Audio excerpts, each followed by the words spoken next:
Good morning guys. Nandito ako sa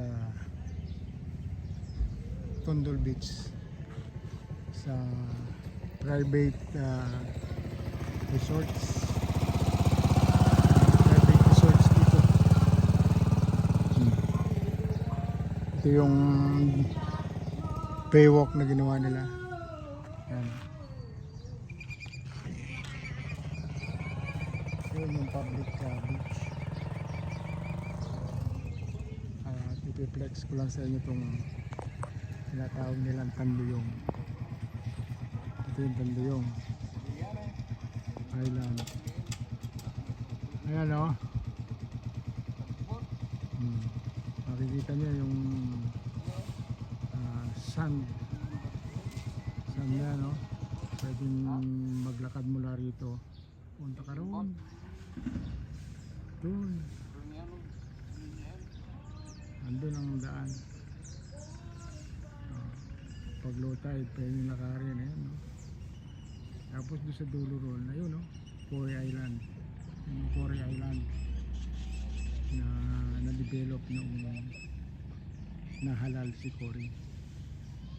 Kaya biglang tumubo yung sandbar dyan dahil kailag ni Cory, pinangalan kay Cory. Ito yung excuse me.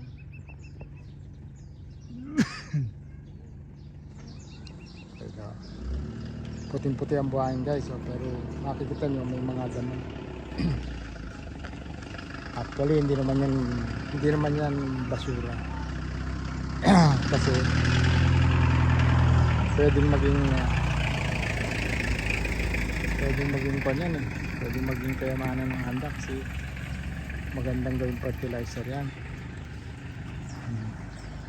Ito yung mga private beach resort. Dahil no, dahil private, meron na silang mga inuupahang maglinis, magalis ng mga damo na galing sa dagat. Tinatambak nila oh, nagawa nilang stopper dyan sa kanila sa baywalk sa tapat ng kanilang mga beach resort. So okay yan kasi magandang stopper yan para wag matipag agad itong mga simento na dito. Tama ng alon. Ang daming mapapansin nyo merong isang nandun sa gitna. Ayun o.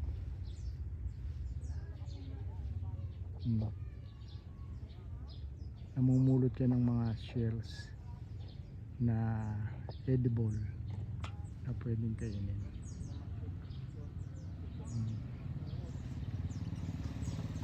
Ang ganda guys, diba?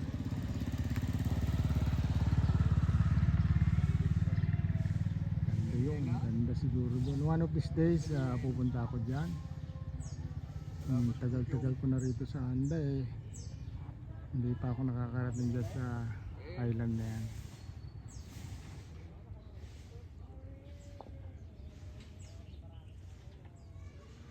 Doon naman sa gawin doon, no? Ayun yung Kabunggan. May mga resort din dyan. Private resort. Kabunggan yun. Doon naman sa dulo doon ay Karot. Meron ding island doon. Tawag nila ay Kangaluyan Island. Siguro bukas magandang panahon doon ako pupunta.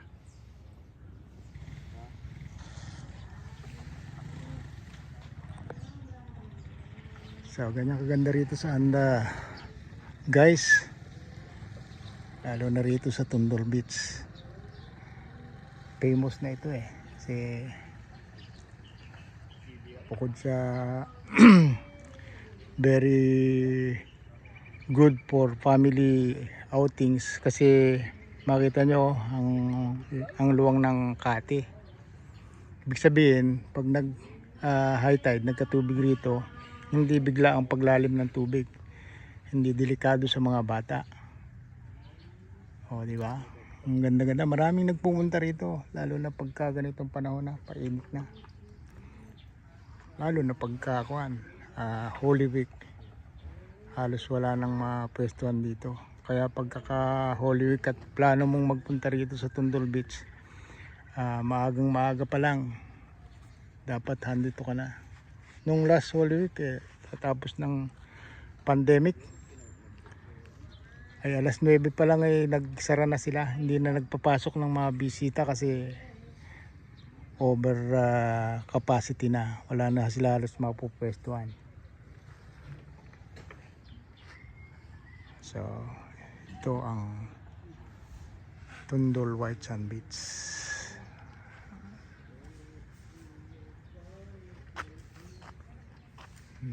Silang mga kubo-kubo rito, pero silang function hall dyan. At dito ako iniimbita ni Cherry sa kanyang 50th birthday.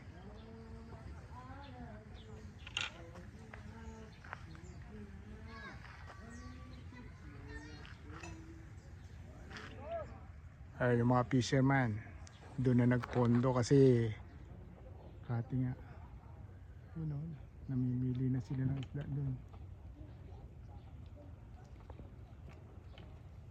Maraming huli siguro ang mga fisherman yan. Yan. Merong sumasalubong, bibili siguro ng isda yan.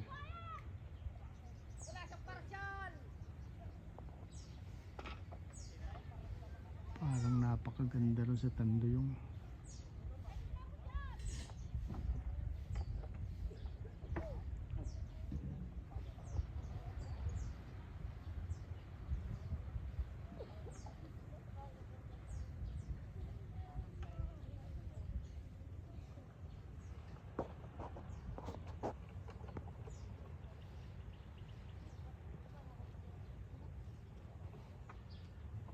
Nakita niyo bunto ng buhangin na yan, guys. Merong mga organism na kukuy yan. Sila yung mga nagpo-process ng mga organic matter dito na nalalaglag. Parang may something like crabs dun sa butas na yun.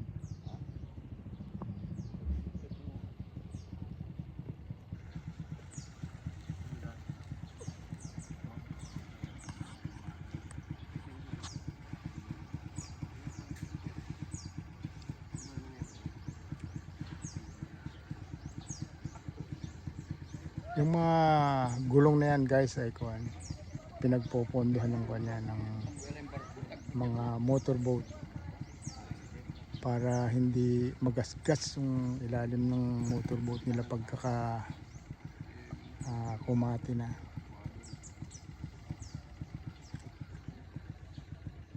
Daming ibon, oh.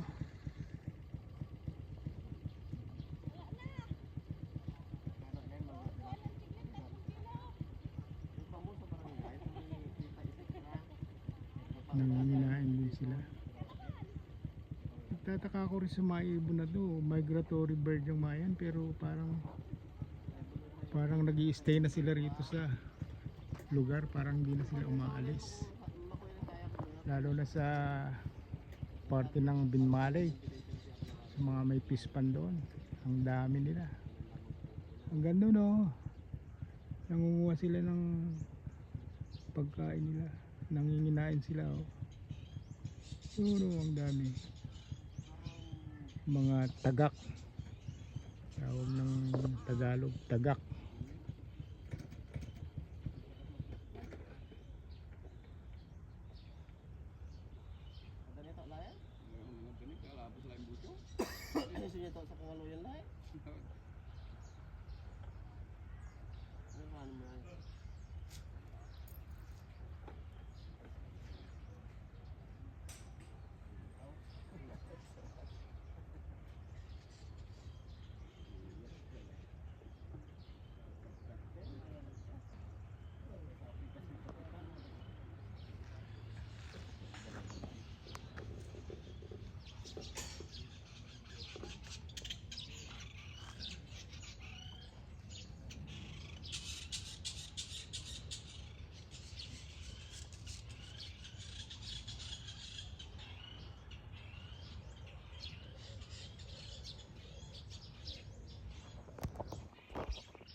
Okay guys, thank you for watching.